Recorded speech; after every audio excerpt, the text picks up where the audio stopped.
வணக்கம், நான் உங்கள் ரகசியத் தோழன் ராஜா. வணக்கம். என் பெயர் ஆர்த்தி, வயது 29. எனக்கு 23 வயதில் திருமணம் நடந்தது. கொஞ்சம் கருப்பா, ஒல்லி, அழகாக இருப்பேன். எனக்கு கல்யாணம் ஆகி 6 வருடம் ஆகிறது.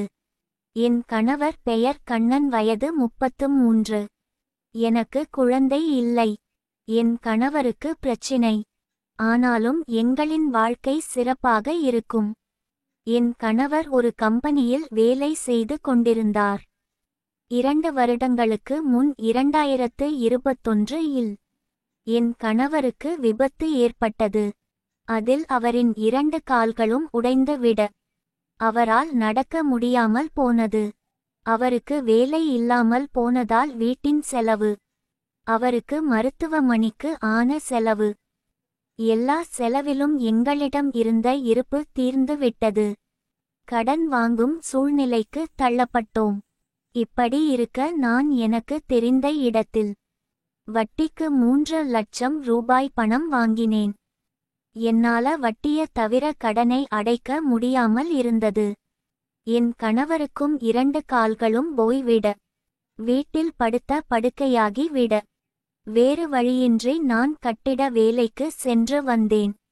என் கணவர் படுத்த படுக்கை ஆனாலும் இரவில் தினமும் நான் மட்டை உரித்து சந்தோஷமாகத்தான் இருந்தோம். இப்படி இருக்க வருடங்கள் ஓடியது. 2023 மார்ச் 3ஆம் நாள் வட்டிக்கு பணம் கொடுத்த கந்துவட்டிக்காரர் மற்றும் அவருடன் அவரின் ஆட்கள் வந்து மிரட்டினர்.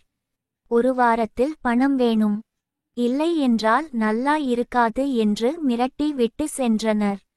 நானும் எப்படியாவது அந்த பணத்தை புரட்ட வேண்டும் என்று எவ்வளவோ முயற்சி செய்தும் என்னால் முடியவில்லை.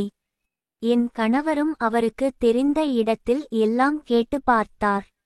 ஆனால் அவர்கள் என் கணவரின் நிலையை பார்த்து, இவன் எப்படி திருப்பி தருவான் என்று எல்லாரும் இல்லை என்று சொல்லி விட்டார்கள். எனக்கோ அந்த வட்டிக்காரனை நினைத்து மிகவும் பயமாக இருந்தது. என் கணவருக்கு என் நிலைமையை பார்த்து மிகவும் கஷ்டப்பட்டார். அப்படியே அந்த 1 வாரமும் ஓடிப்போனது. 1 வாரம் கழித்து பணத்தை திரும்ப கட்ட முடியாததால் வட்டிக்கு கொடுத்த முதலாளியும் கூட 2 ஆண்களும் வந்தனர். முதலாளி பெயர் கருப்பன், வயது 40. இவருக்கு 2 மனைவிகள். இவர் அரசியலில் மிகப்பெரிய ஆள். கூட வந்த இருவரும் அடியாட்கள் போல இருந்தனர். இனி உரையாடல் வடிவத்தில், கருப்பன், என்ன பணம் வாங்கும் போது 1 வருஷத்துல கொடுத்துடுவனு சொன்ன. ஆனால் இப்ப 3 வருடம் ஆச்சு, இன்னும் பணம் வரல. நான் இன்னும் 1 வருஷத்துல உங்கள் கடனை திருப்பி அடைச்சு விடுவேன். இந்த ஒரு முறை விடுங்க. கருப்பன், உன் புருஷன் வேலைக்கு போக முடியாது, நீ மட்டும் தான் போற. நீ சம்பாதிச்சு எனக்கு எப்படி கடனை அடைப்ப? நான் எப்படியாவது உங்க கடனை அடைச்சு விடுவேன்.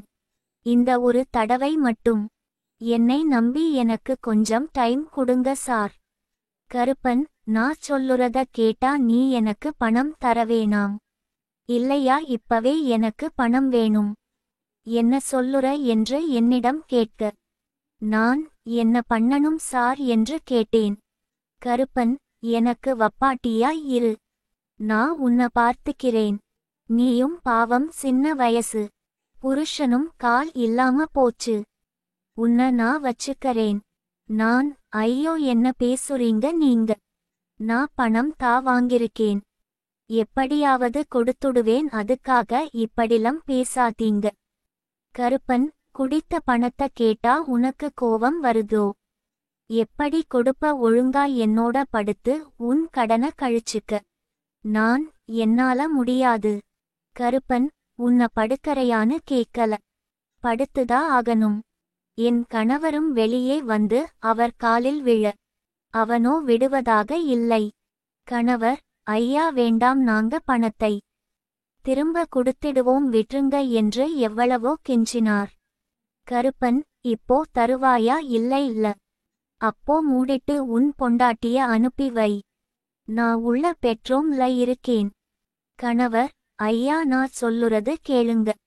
அதையெல்லாம் காதில் வாங்காமல் கருப்பானோ அவன் கூட்டி வந்த ஆட்களிடம், அவள பிடித்து உள்ள அனுப்புங்கடா நூ சொல்ல.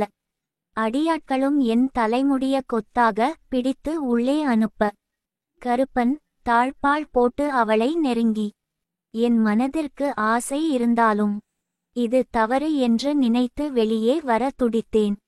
நானோ என்ன செய்வது என்று தெரியாமல் இருக்க, நான் கொஞ்சம் கொஞ்சமாக அவனிடம் சரணடைந்தேன். காரணம் எப்படியும் என்னை விடுவான் என்று. பின்னர் நான் எதிர்ப்பு எதுவும் சொல்லவில்லை. என் கணவரோ தவிழ்ந்து அவரின் காலில் விழுந்து கெஞ்சினார்.